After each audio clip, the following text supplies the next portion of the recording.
I was just lying down on the floor like, her name is Noel. Just right there and stop. I was just like, really? You're gonna do this? And then go and show people? Cause I'm just a teenage dirtbag, baby. Their debut album, Wheatus. Teenage dirtbag, baby. For the longest time, I didn't know the backstory of Teenage Dirtbag or what inspired Brendan to write it. I had always had the question, what is a teenage dirtbag? There's no teenage dirtbag without just murder in the summer of 1984. I do remember people then all of a sudden were focused on the lyrics, and some people were like, I can't play a song that says that. They were asking me to rewrite my own personal history of life, where it came from, trying to dismantle who I am. It kind of felt like the song was in mortal danger at that point. It's not as important to win the battle as it is to win the war. Call it a one-hit wonder or like a missed opportunity or whatever the hell you want to call it. Some people just wanted to hear Teenage Dirtbag. And we were like, sure, let's do it.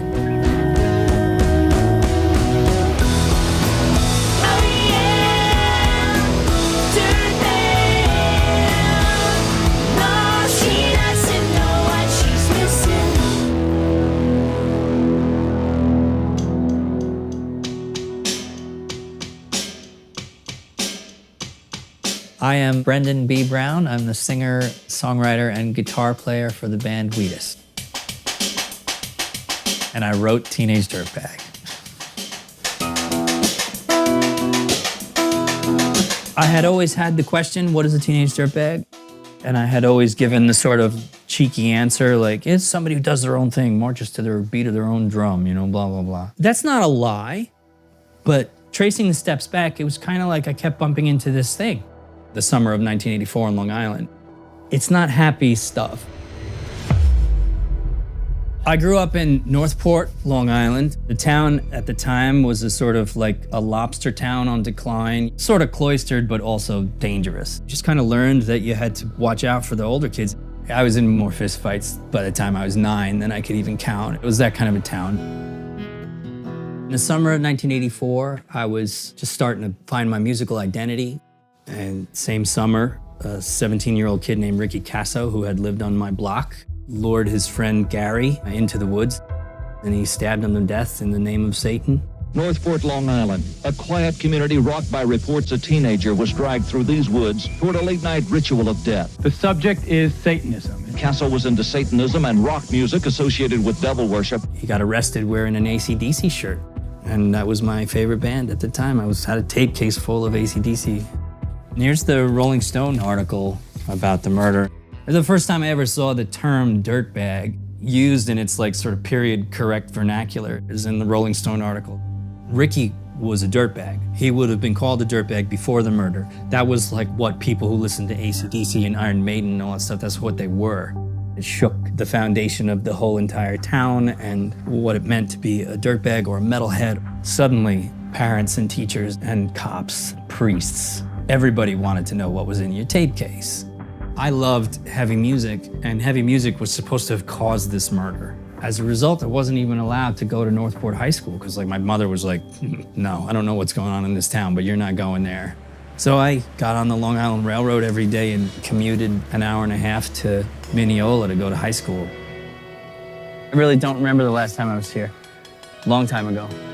The real time spent for me in high school was commuting back and forth to this place. I really did wish that I had a normal experience. I wished for it every day. This is definitely not the school where Teenage Dirtbag takes place. Teenage Dirtbag would be impossible here. First of all, it's not co-ed. This is an all-boys school. There was no Noel here. When you were on school grounds, you're supposed to have a blazer on, dress socks and dress slacks and a button-down shirt and a tie. That led to a period of time where there was like zero social life. The only thing I did spend my time on productively was guitar. I just played guitar and played guitar and played guitar. I think for me, on that train, kind of looking out the window, the idea of what I was missing became this like mythology. It's like mourning the high school experience I just couldn't have had. Writing Teenage Dirtbag was like a long process because I was also writing my identity as a songwriter, what I was willing to talk about, what kind of a story I could tell and still be authentic. I had a title that I was like, conceptually writing a song called Dirtbag or Teenage Dirtbag, and it's gonna be about like Ricky Casso and that stuff. I had the guitar riff for Teenage Dirtbag going all the way back to partially in high school. I had that sort of formation, right? That E chord. That's the E chord from Tom Sawyer, you know? And it's the first chord from Back in Black. In that spot, I felt like I had to come up with a voice because every other rock band had a big song in E. I wanted to figure out how to make my own version of that. And over time, you know, came up with this.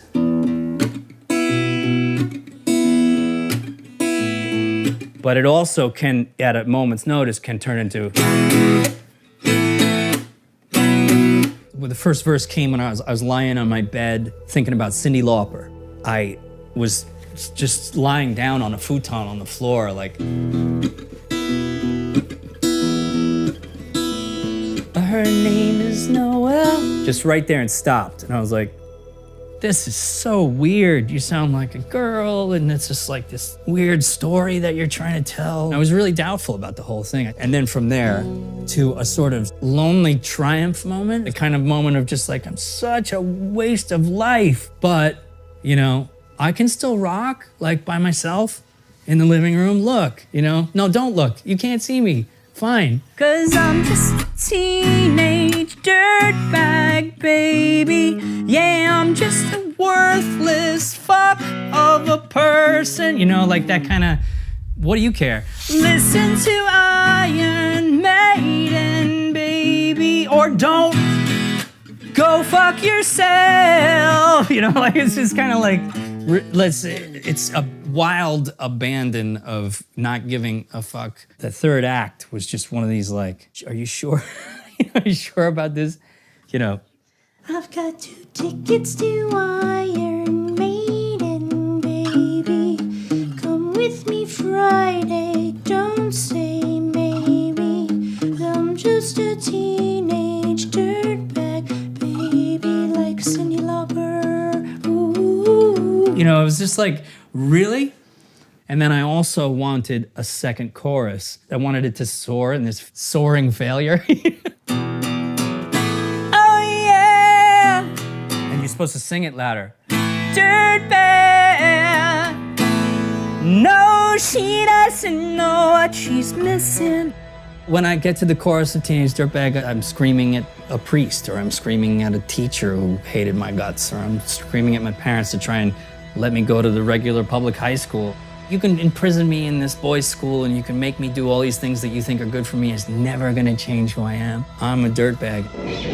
Teenage Dirtbag was a solo endeavor at first, before I was willing to share it with anybody. It was the same solitary endeavor that it had been when I was playing Highway to Hell when I was 10 years old.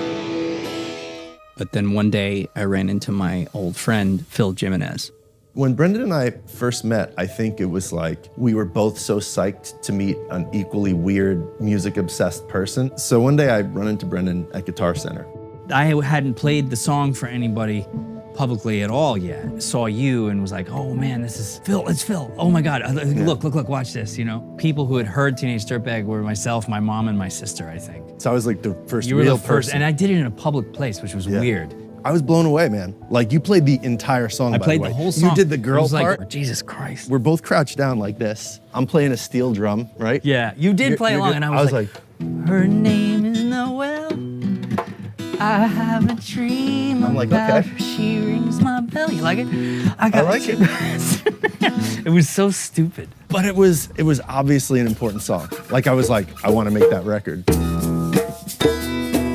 I was like, you know, I would really like to work with you on this. And I had no idea what that meant. Just that I wanted somebody else who I saw eye to eye with. Brendan and I hit it off right away. We related in that we both went to Catholic school. He suffered through Catholic school, and I got out. And I think it was a real painful experience for him. In the parking lot at Guitar Center, we decided we were gonna get our studios together, and he brought all his gear to my house. My goal was to make a production that stood out as much as the song stood out. So this is the original Akai MPC 2000, and this is the actual unit we used to do the Teenage Dirtbag record. We built all the drum sounds on this, on the original recording of it. You could go and buy these very expensive CDs, and you would essentially be buying the license to use their samples. You just listen to Every a single- snare hit. Yeah. And then another one. Yeah. And then another one. And then we'd be like, ooh, that one. This thing was made, though, for hip hop and dance music. Right, it What was. we were trying to do that was different was make it sound like a real drum real set as drummer, best as yeah. we could. It wasn't a good idea. It was a fucking terrible really idea. bad It was such idea. a dumb idea. It was all had to be edited on this tiny screen and took hours and hours with this like jog wheel. With that, we mapped out these really complicated songs. They don't make them like this anymore. No. Do you want to hear the mix that we did in '99? Oh God, I'm scared. We made our own drum samples. In my mind, we were borrowing from Run DMC and Aerosmith. The way that the bass moved needed to be all the Motown and hip hop school. Then the guitars are where the upper body starts. Yeah, all right, let me play it for you. And then it came in like a hard rock song from above.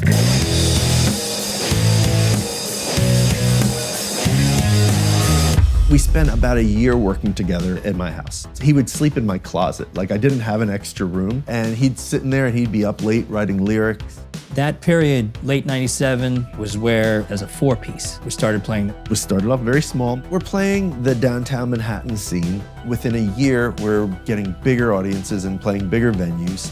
Having family and friends to having lines around the block of people we didn't know. That's when label interest started. Kevin Patrick was a guy who approached us from Columbia Records who wanted to sign the band. I feel like Kevin himself was a bit of an outcast and a bit of an underdog, and I think he found some kind of kinship with Brendan and that song. My assistant actually knew about the band. I guess he would have played me Teenage Dirtbag. I mean, I just thought it's perfect. You know, if you can't feel a song like Dirtbag, you're just a freaking idiot. You shouldn't even be in the room. Kevin Patrick was the only reason that we signed with a major label. With our demo, Teenage Dirtbag didn't even have real drums on it. We needed to spruce it up a little bit. Columbia Records was like, we want it like it is. We want the demo. It's finished. Oh, that's great. Well, we want to re-record it now. It didn't need a lot of work. It didn't need to be rethought. It didn't need to be redone. We begged Kevin to give us an advance so that we could re-record the record, and he said yes, but he had this condition. He's like, it has to be done in 3 weeks, and if it's not done in 3 weeks and it's not better than the demos, we're putting the demos out. And I was like, okay. I call my mother. Hi. Hey, What's up? we're on our way out to you right now. Okay. Okay, cool. Hi, Mom. How you doing? Hello, Mother. It's good to see you. So boom, crash, bang, we went flying into like my mom's house with all this gear. And we took over the basement and the dining room and the bathroom and built a makeshift studio over there. This is the dining room with the wallpaper that got ruined with the tapes, the blue painter tape. You know what's funny? I'm not in a lot of these because I was actually working. Yes. We set it all up in here. Do you have the soundboard on top of this? Yes. Yeah, it went all across this whole bay window. And then everything else was occupied with something. Here's the board tape that she's referring to, which was what we used to mark the channels on the console. It was pandemonium for the most part. Okay, let's try and hit it again. But it was wonderful. And all I would do is keep making chicken cutlets and feeding them, feed the beast. When we made the record, that was when we really took over the house. A little wiggly there at the end. We broke it down and started over from scratch. We replaced one instrument at a time. We were working our day jobs at the same time, so we were in and out of my mom's house in the dead of night. I was like immensely nervous that we were gonna blow this opportunity. Could be better. Kindness could be better. We were 3 weeks away from making it not a demo project on an MPC 2000. I knew they were gonna put out those demos if we didn't do a better job. And it was really like a threat because I felt like the demos were inferior. We finished the album in the 3 weeks that he gave us. We pulled it off. I was exhausted. We were like zombies.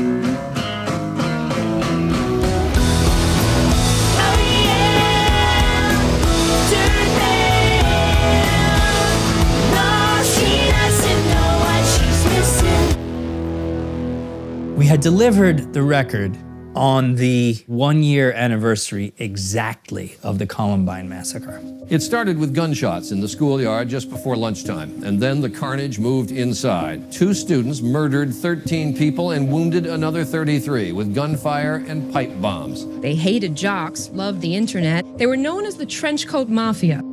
Everybody at Columbia Records said something about the gun lyric. Her boyfriend's a dick. He brings a gun to school. There's a line in this song that says, he brings a gun to school. My role was to get airplay for our artist on Top 40 radio. I do remember people then all of a sudden were focused on the lyrics, and some people were like, I can't play a song that says that. Walmart wouldn't carry the record. Meanwhile, down the aisle, they're selling guns, and they still sell guns, but they wouldn't carry an album that had that lyric on it at the time. It was suddenly like something was really wrong. They said that they wanted me to sing some alternate lyric. They wanted me to write another verse or some other thing. They couldn't have possibly known what they were asking me to do. They were asking me to rewrite my own personal history of life, where it came from, and the threat of violence that I felt was the only honest way to say the feelings that I had as a kid that made the song actually exist. They wanted to remove that. It made me regress and be defiant again, the way that I was antagonistic towards adults when I was a kid. In the summer of 1984, there was a panic. Ricky being arrested with an AC/DC t-shirt on and parents blaming the music that they listened to. The Columbine massacre was, a little over a decade after Ricky Casso and my childhood, and I feel like the response didn't change at all. Why are we even talking about what somebody listened to? They wanted me to sing something else. And to that I said, go fuck yourself. Never mind. We don't need a record deal. If you don't want to put this out the way that it is, then don't. That kind of surprised everybody. They were like, well, we have to do a clean version for pop radio anyway, so let's just see what that's like. We'll put something over it. So they replaced it with the record scratch. He brings a gun to school. When we released Teenage Dirtbag as a single, the reaction was mixed. Those lyrics were an uphill battle. It wasn't just guns. It was the other lines. I don't know about Iron Maiden. What do they have to do with us? We don't play Iron Maiden. I'm like, oh my God. What do you think a kid back then listened to? I think that's why we came up a bit short. In the first couple months, Dirtbag got to number 7 on the alt music charts. And that sounded awesome to me. And I remember that was hugely disappointing to the record label. We didn't really know what it meant to have a flop at a major label. Were they gonna keep us? Were they gonna let us go? We wound up touring through Thanksgiving and we were all exhausted. We were just burned. It's fine. We've got a show in Lawrence, Kansas tonight in front of 2 people. They don't know who we are, but they showed up because they thought Smash Mouth was playing. So you eventually come to the conclusion that you didn't write a good enough song and you just aren't a good singer. No one wants to hear that. It was a weird time of existential questioning, coming to terms with that it was done, that it lasted 3 months and it was done. Then all of a sudden, there was a big buzz. 2 or 3 months later is when it came out internationally. Kevin called and he said, you're gonna be number 1 on the pop charts in Australia. You gotta go to Australia now. Your record's coming into the chart at number 2 or number 1. Of course you want to be there.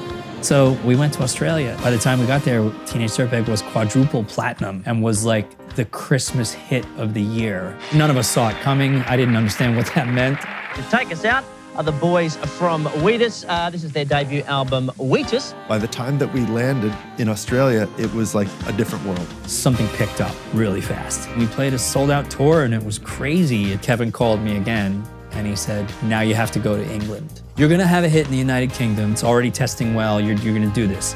In 3 weeks, we were in the United Kingdom playing Tower Records in Piccadilly. I was in England that first week. I went into Tower and they would have this long row of the top 30 songs. And their column was just completely annihilated, that you couldn't even buy it. I walked in and I was like, wow, this is definitely happening. That was really different. That was suddenly, there was gold records being shipped to my mother's house and thing we weren't ready for at all. We toured England pretty much nonstop in 2000. Over there, they were like conquering heroes. It was insane. We were lined up for festivals, played a show with James Brown. We were on stage in Reading Festival and V Festival, Top of the Pops. Played in front of 250,000 people at the Princess Trust party in the park.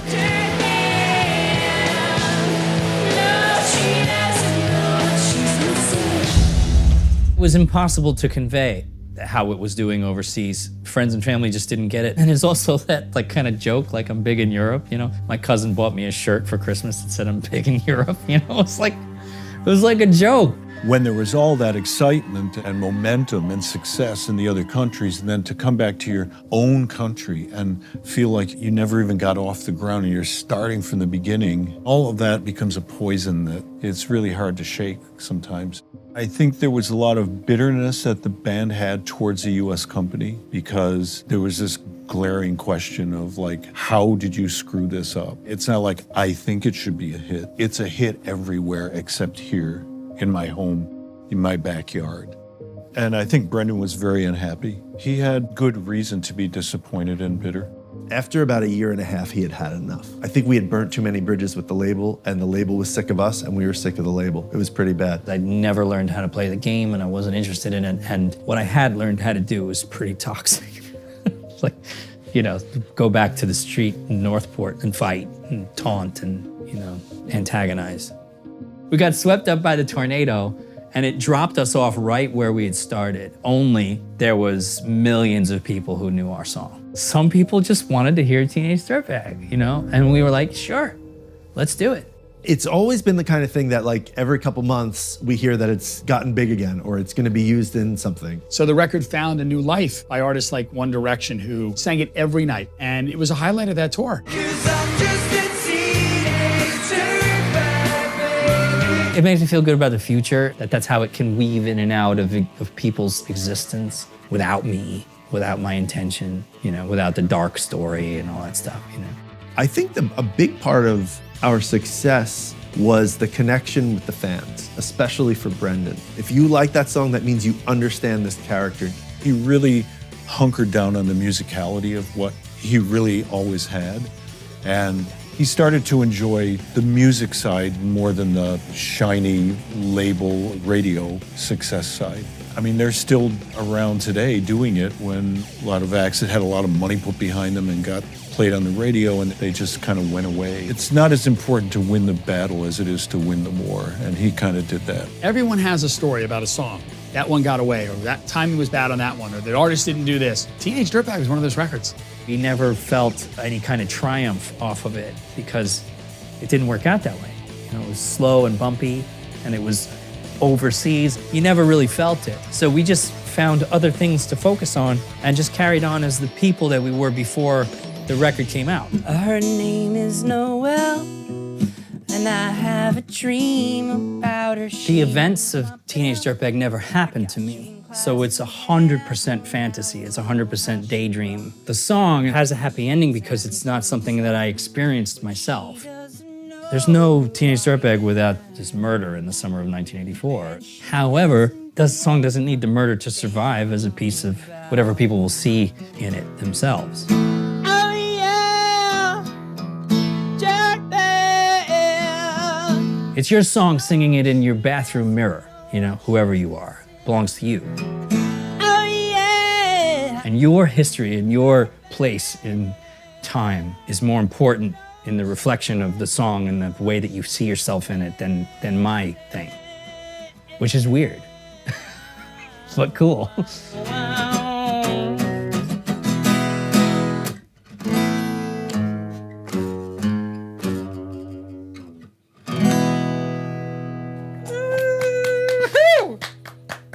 You sound good.